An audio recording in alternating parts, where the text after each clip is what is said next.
Hola, buenas tardes, es un gusto tenerlos a todos ustedes con nosotros. Somos alumnos de la Universidad Autónoma de Chiapas, Campus 4, de la Facultad de Medicina. El día de hoy les vamos a explicar acerca de la regulación del bombeo cardíaco. Es un tema para nuestro proyecto de fisiología del tercer parcial. Esperamos que lo puedan entender y que de la misma forma puedan aprender con nosotros. En este punto vamos a aprender acerca de la regulación intrínseca del bombeo cardíaco. El bombeo cardíaco se lleva a cabo mediante dos funciones. Una función que es mecánica y otra función que es eléctrica. La eléctrica es dada por el sistema nervioso central. Sin embargo, la mecánica se lleva a cabo por volúmenes de flujo sanguíneo venoso. La ley de Frank Sterling nos dice que el músculo cardíaco tiene la capacidad de distenderse y contraerse. Estas dos funciones se llevan a cabo por la presión y por la cantidad o volumen que entre de sangre venosa a los ventrículos.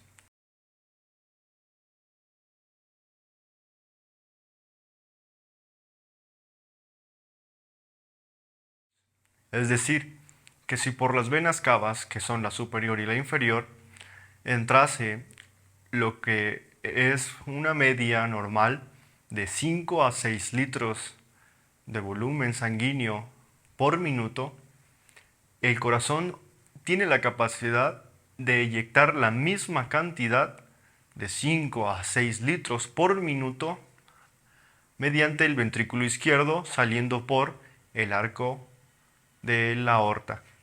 Es decir, que el músculo cardíaco va a generar una distensión debido al acúmulo de volumen sanguíneo en su recámara, provocando que las fibras de actina y miocina se extiendan de manera que permitan a los iones de calcio penetrar a su superficie mediante las uniones con la troponina.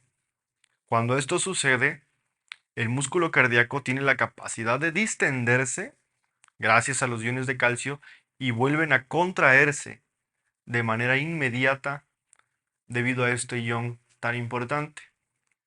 Ahora, cuando nosotros observamos una distensión anormal, por ejemplo, como en una insuficiencia cardíaca congestiva, vamos a observar que el corazón está distendido de una manera patológica, en la que las miofibrillas de actina y miocina se encuentran muy separadas unas de la otra, haciendo que el músculo tienda a elongarse. Sin embargo, esto no va a provocar una eyección suficiente o una eyección igual a la cantidad de sangre venosa que están entrando por las venas cava superior e inferior. Es decir, que no se está cumpliendo en este caso la ley de Frank Sterling, donde nos dice que la cantidad de flujo sanguíneo que entra va a ser la misma que se eyecta hacia el resto de los tejidos. Otra de las cosas que regulan al gasto cardíaco y que afectan la función cardíaca son los efectos de los iones de potasio y de calcio del líquido extracelular. Hay que recordar que los iones de potasio son importantes en el potencial de membrana, ya que para que se produzca la despolarización de la membrana se necesita gran cantidad de señales eléctricas. Al mismo tiempo, los iones de potasio salen de la célula, es decir, que mientras el sodio entra, el potasio sale. Finalmente, gracias a los iones de potasio, es que se detiene la despolarización. En cuanto a los iones de calcio, estos activan el proceso contráctil del músculo cardíaco. Por lo tanto, las concentraciones que tengan estos dos iones, tanto del potasio como del calcio, van a jugar un papel importante en regular la función del bombeo cardíaco, ya que son clave para la contracción del corazón, ayudándole a latir y a contraerse correctamente. Sin embargo, el exceso de potasio va a tener ciertos efectos como la dilatación del corazón, también lo vuelve más flácido y reducirá la frecuencia cardíaca. Además, estas grandes cantidades de potasio también pueden bloquear la conducción del impulso cardíaco desde las aurículas hacia los ventrículos a través del fascículo aurículo-ventricular. produciendo así una debilidad del corazón, una alteración de ritmo e incluso la muerte.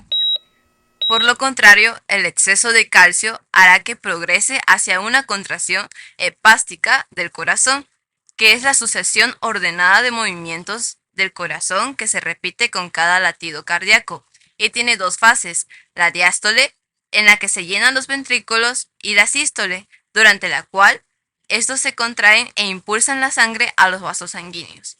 Pero si hay un déficit de los iones de calcio, produce una debilidad cardíaca, similar a lo que pasa cuando hay un exceso de potasio. Pero como las contracciones de los iones de calcio en sangre normalmente están reguladas en un intervalo muy estrecho, las contracciones anormales del calcio rara vez tienen significado clínico. Vamos a empezar con los efectos de los iones de potasio. Aquí tenemos el líquido intersticial del músculo cardíaco y a la célula muscular cardíaca. La literatura nos dice que el exceso de potasio hace que el corazón se dilate y sea flácido y que también reduzca su frecuencia cardíaca. Entonces, aquí vemos la gráfica que nos explica el potencial del músculo cardíaco. En estado de reposo, la membrana de la célula miocárdica está cargada positivamente en el exterior y negativamente en el interior, registrándose una diferencia de potencial de menos 90 milivoltios, llamado potencial de membrana de reposo. Después de la espiga inicial, la membrana celular permanece 0.2 segundos mostrando una meseta seguida de una repolarización súbita. Primero, lo que va a pasar es que el potencial es producido por la apertura de dos tipos de canales: los canales rápidos de sodio y de potasio y los canales lentos de calcio. Los canales de calcio se abren con mayor lentitud y permanecen abiertos por varias décimas de segundo, durante las cuales fluye gran cantidad de calcio y sodio al interior de la célula cardíaca, provocando lo que es la meseta del potencial de acción. Si ustedes se dan cuenta, es ese famoso potencial que genera la meseta, y que sabemos ahora que la meseta es generada por la entrada lenta de los canales de calcio. Entonces, ¿qué hacen los iones de potasio? Bueno, normalmente sabemos que esta espiga es dada por la entrada rápida de los canales de sodio, que despolariza a la membrana. Posteriormente sigue la meseta, que hace esa parte de mantener el potencial de acción. Luego llega una parte rápida, que es la salida del potasio, para generar lo que es la repolarización, así como se ve. Y obviamente regresar a niveles de menos 90 milivoltios. Pero, ¿qué pasa cuando hay un exceso de potasio en el líquido extracelular? Bueno, hace que este potasio pueda pasar al líquido intersticial del músculo cardíaco y también entrar y permear a la célula del músculo cardíaco. Aproximadamente esto sucede cuando hay entre 8 a 12 miliequivalentes por litro. Entonces entra el potasio a la célula del músculo cardíaco, ¿y qué hace con nuestro potencial? Pues hace que en lugar de que nuestro potencial de reposo sea de menos 90 milivoltios, ahora nuestro potencial será de menos 20 milivoltios. Entonces hace que nuestra célula del músculo cardíaco tenga un potencial de reposo menor, lo que genera que la facilidad con la que se puede estimular esta célula del músculo cardíaco sea más rápida. Esto hace que se reduzca el potencial de membrana en reposo de las fibras del músculo cardíaco, y al final de cuentas, no se deje descansar a las fibras y por lo tanto está refiriéndose a que hay un aumento de las concentraciones del músculo cardíaco. Pero estas contracciones son muy débiles y hacen al final de cuentas que la frecuencia cardíaca empiece a disminuir y el corazón se dilate y sea flácido.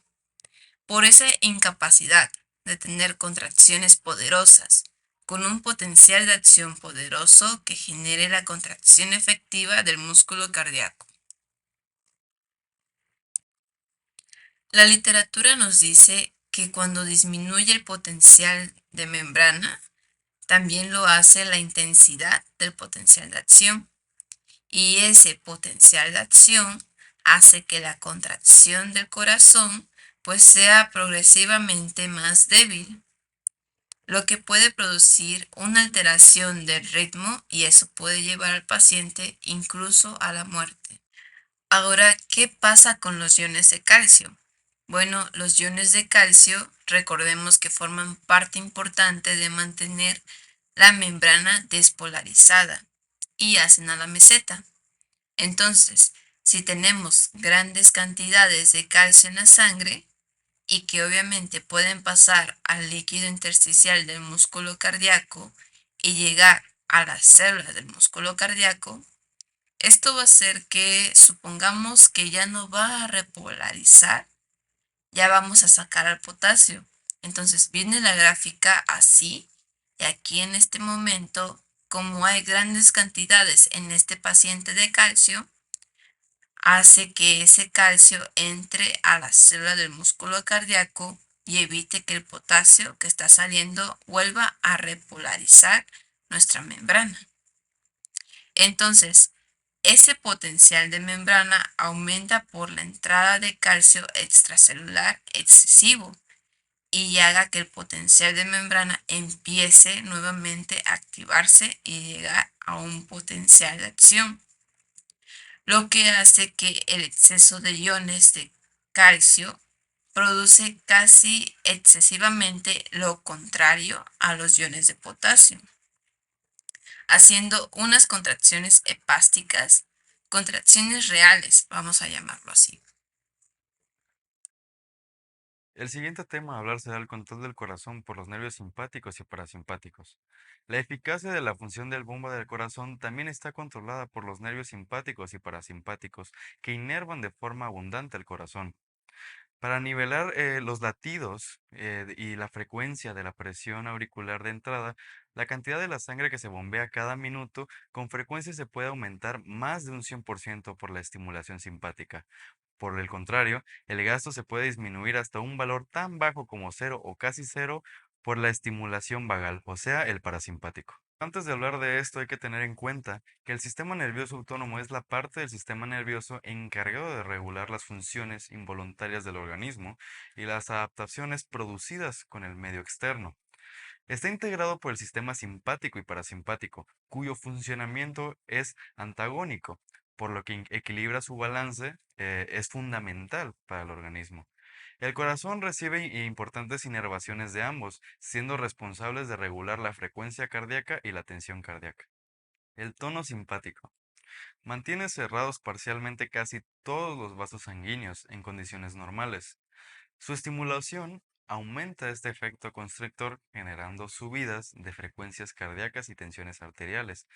Al ser el principal regulador de la circulación periférica, su inhibición produce dilataciones en los vasos. El tono parasimpático se relaciona con procesos de descanso y su activación está orientada hacia el ahorro de energía, produciendo una disminución de la frecuencia cardíaca por reducir la descarga del nodo seno-auricular y tratar de conectarse con la velocidad de conducción entre aurículas y ventrículos.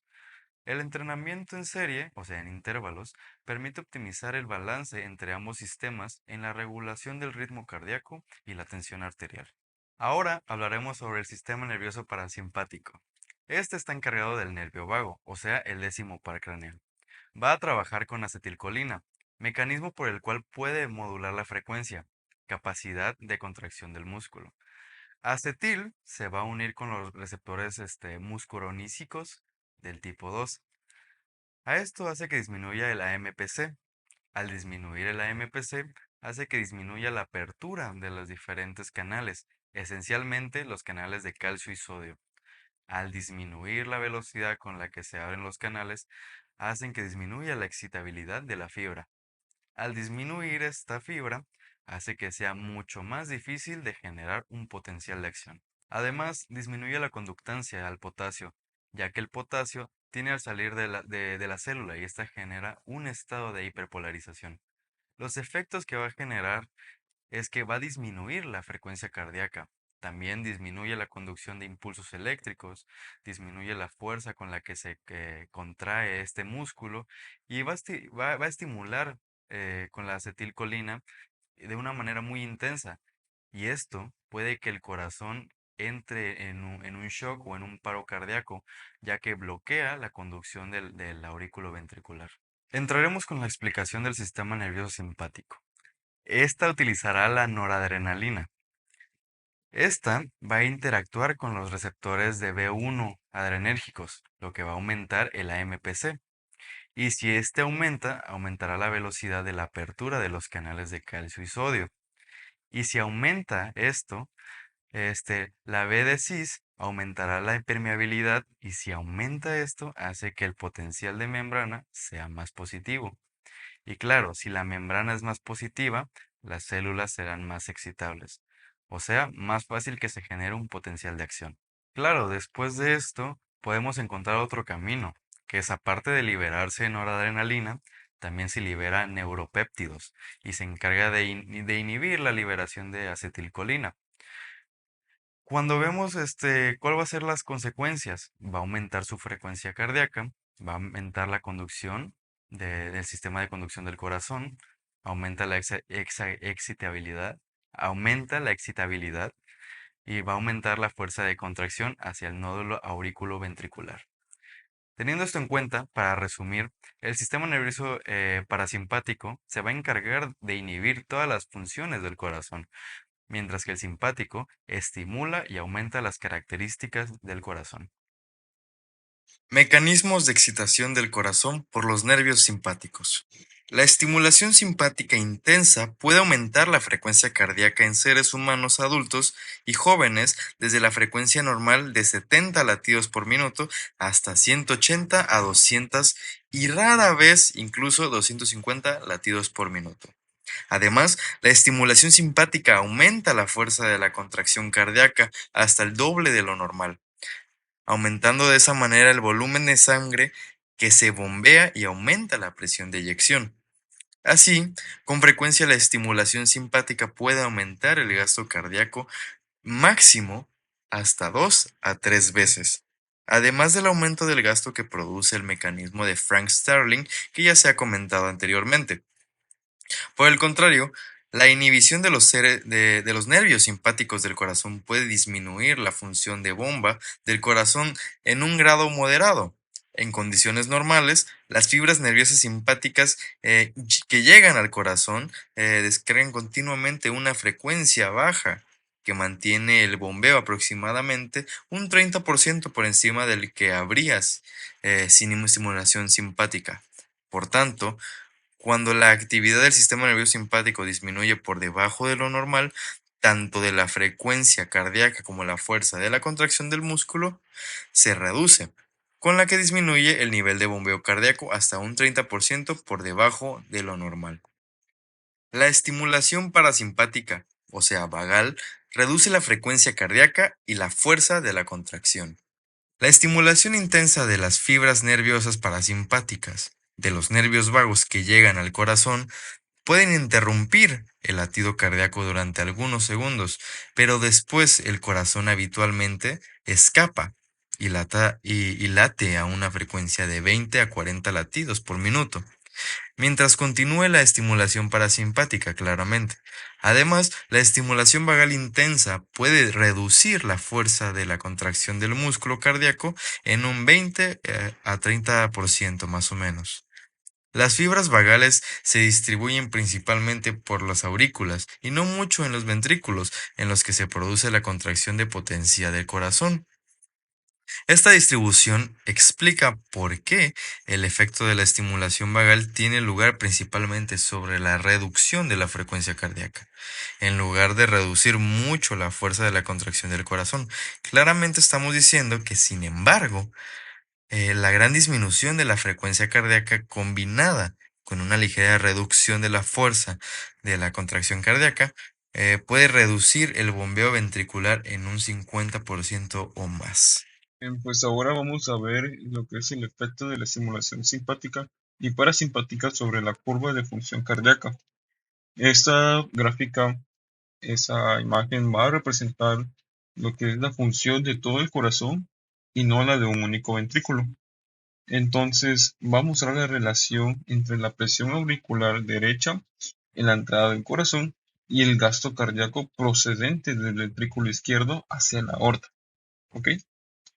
Entonces vamos a ver que las curvas am, van a mostrar lo que es la presión auricular derecha dada el gasto cardíaco que aumenta durante el aumento de la estimulación simpática y disminuye durante el aumento de la estimulación parasimpática. Estas modificaciones del gasto que se producen por la estimulación del sistema nervioso autónomo se deben tanto a modificaciones de la frecuencia cardíaca como a las modificaciones de la fuerza contráctil del corazón. Entonces, ok, vamos a ver que la estimulación simpática máxima va a llegar a un gasto cardíaco muy grande a comparación de la estimulación parasimpática, que va a ser como la inhibidora, ¿no? Va a ser la inhibidora. Y ese va a ser la estimulación simpática cero, o sea, no una cierta estimulación dada por los nervios simpáticos. Y ese es una estimulación simpática normal estable. ¿Ok? Sería esto. Es que va a estar dado por el simpático y este debe ser lo normal prácticamente. Bien, ahora veremos lo que es el efecto de la temperatura en la función cardíaca. Bien, como todos hemos pasado por cambio de temperatura corporal, mayormente causado por el ambiente externo o agentes patógenos que desencadenan cambios térmicos. Pero, ¿qué tipo de cambios le puede causar a nuestro cuerpo este cambio térmico? Y ahorita veremos qué cambios puede causar el aumento o descenso de temperatura del corazón. Vamos a ver que en un paciente con un aumento de temperatura, como ocurre durante la fiebre, va a comenzar a producir el aumento de frecuencia cardíaca, incluso llega a haber un aumento del doble de valor normal. Entonces, en el descenso de la temperatura va a producir una gran disminución de la frecuencia cardíaca, que puede llegar a disminuir hasta solo algunos latidos por minuto. Esto se debe fundamentalmente a que el frío va a provocar una vasoconstricción de las arterias del organismo y puede provocar a nivel coronario una disminución de llegada de sangre al corazón. Este tipo de casos podemos verlo en una persona con hipotermia en el intervalo de temperatura corporal de 16 a 21 grados centígrados. De misma forma, podemos ver que el efecto del descenso de la temperatura va a estar más relacionado con patologías. Por ejemplo, cuando la temperatura cardíaca desciende a 33 grados, puede provocar una disfunción ventricular. Si desciende a 28 grados, puede provocar de misma forma una fibrilación ventricular. Y si desciende aún más llegando a los 25 grados, va a provocar una asistolia. Pues debemos de entender que estos efectos se deben al hecho de que el calor va a ser un factor importante que va a aumentar la permeabilidad de la membrana del músculo cardíaco a los iones que controlan la frecuencia cardíaca, haciendo que se acelere el proceso de autoexcitación. Entonces, la fuerza contráctil del corazón se incrementa transitoriamente cuando hay un aumento moderado de la temperatura, como mayormente sucede en el ejercicio corporal aunque una elevación prolongada de la temperatura agota los sistemas metabólicos del corazón y finalmente produce una debilidad. Entonces, podemos concluir que una función óptima al corazón va a depender totalmente del control adecuado de temperatura corporal.